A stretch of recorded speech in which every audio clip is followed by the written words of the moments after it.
कहते हैं इंसान जब खुद से बिछड़ जाता है तो उसे खुद को ढूंढने के लिए घर से दूर जाना पड़ता है। मैं भी यही सोचकर निकला था। शहर पीछे छूट गया, उसका शोर, उसकी जल्दबाजी, वो चेहरे जो रोज दिखते थे पर कभी महसूस नहीं हुए। मैं वादियों की तरफ निकल पड़ा जहां सन्नाटा बोलता है और इंसान अपने ही कदमों की आवाज से डरने लगता है।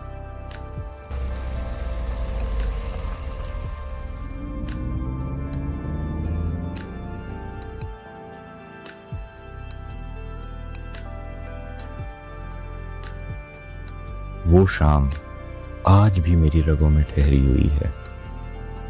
ठंड बढ़ रही थी तो मैंने पूरे शहर को ऐसे ढक लिया था जैसे कोई माँ अपने बच्चे को डर से बचाने के लिए चादर ओढ़ा दे।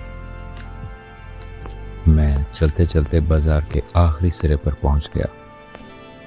वहां एक पुराना कैफे था, लकड़ी की दीवारें, समय से थका हुआ दरवाजा और अंदर हल्की पीली रोशनी जो आंखों को नहीं, सीधे दिल को गर्म करती थी।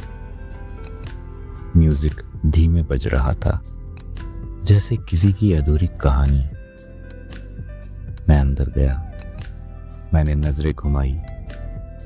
कैफे के सबसे आखिरी कोने में एक टेबल खाली थी। मैं वहीं बैठ गया। जैसे ही मैंने जैकेट उतारी और सामने देखा, मेरी सांसें थम गई। मेरे ठीक सामने दूसरी टेबल पर एक लड़का बैठा था, बिल्कुल मेरे सामने। उसकी मौजूदगी में कुछ ऐसा था जो मैंने कभी महसूस नहीं किया था। कोई दिखावा नहीं, कोई बनावट नहीं, और उसकी आंखें, उफ, वो मुझे ऐसे देख रहा था जैसे मुझे सदियों से जानता हो। उस अनजान शहर में जहां कोई मेरा नाम तक नहीं जानता था, वो अजनबी मुझे ऐसे देख रहा था जैसे मैं उसकी पूरी कायनात हूं। अनजान शहरों की शामों में एक नशा होता है, लेकिन वो नशा तब मोहब्बत बन जाता है जब भीड़ में कोई चेहरा आपको ऐसे देखे जैसे आप ही उसकी मंजिल हो। मैं उठ सकता था, नजरें फेर सकता था, लेकिन मैं नहीं कर पाया। मैंने बस यूं ही कॉफी मग उठाया। ठीक उसी पल उसने भी अपना मग उठा लिया। मैंने आंखें चढ़ाई, जैसे पूछ रहा हूं क्या चल रहा है। उसने भी वही किया, बिल्कुल वही अंदाज। मेरे होठों पर मुस्कान आ गई। मुझे लगा वो मेरे साथ खेल रहा है। उसकी वो मुस्कान, उसमें गजब का कॉन्फिडेंस था, ऐसा जैसा वो कह रहा हो, देख लो जितना देखना है, मैं कहीं नहीं जा रहा। अगले 5 दिन मेरी जिंदगी का वही सिलसिला बन गया। दिन भर मैं शहर में भटकता, लेकिन शाम ढलते ही मेरे कदम इसी कैफे की तरफ मुड़ जाते, सिर्फ उसे मिलने के लिए। हमने एक दूसरे से कभी बात नहीं की थी, लेकिन हमारी आंखें वो सब कह जाती थी जो लफ्ज नहीं कह पाते। मुझे लगने लगा वो मुझे इम्प्रेस करने की कोशिश कर रहा है, और सच कहूं, मैं इम्प्रेस हो चुका था। अब मैं उसकी मोहब्बत में गिरफ्तार हो रहा था। उसमें एक अजीब सी कशिश थी। वो उदास होता तो भी खूबसूरत लगता। वो हंसता तो लगता जैसे पहाड़ों से सारी बर्फ पिघल जाएगी। कुछ रिश्ते जुबान के मोहताज नहीं होते। वो मेरी हर हरकत को अपना रहा था और मैं उसकी इस नकल को मोहब्बत समझ रहा था। लेकिन खामोश मोहब्बत ज्यादा दिन सुकून नहीं देती। फिर वो चुभने लगती है, काटने लगती है। मेरे अंदर एक कसक उठने लगी। मैं उसे छूना चाहता था, जानना चाहता था कि उसके हाथ कितने गर्म हैं, उसकी आवाज कैसी है, क्या वो भी किसी की तलाश में यहाँ आया है। छठे दिन कैफे में कोई नहीं था सिवाय मेरे और उसके। अब ये दूरी बर्दाश्त के बाहर थी। मैं कुर्सी से खड़ा हुआ, दिल की धड़कनें मेरे कानों में बज रही थी। वो इतना करीब था कि सांसें टकरा जाएं, और इतना दूर कि रूह कांप जाए। इसे मोहब्बत कहूं या सजा? मैंने तय किया आज सच जानकर रहूंगा।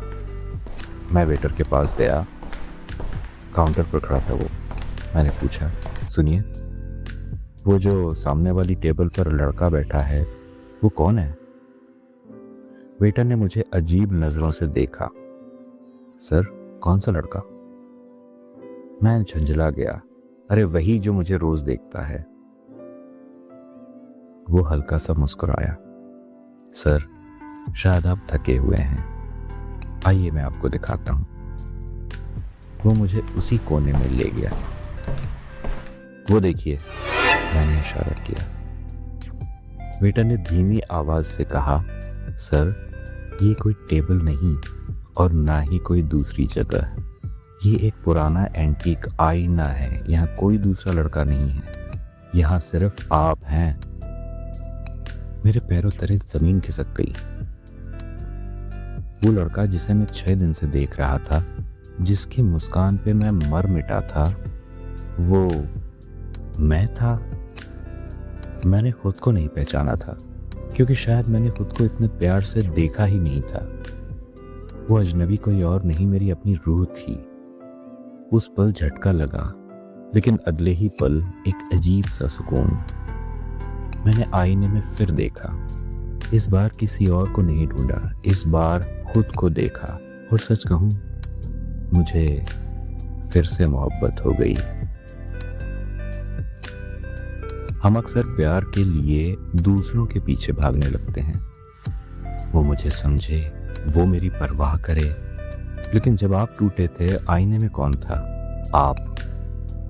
आज मेरी ये कहानी उस कैफे की नहीं, ये आपकी कहानी है।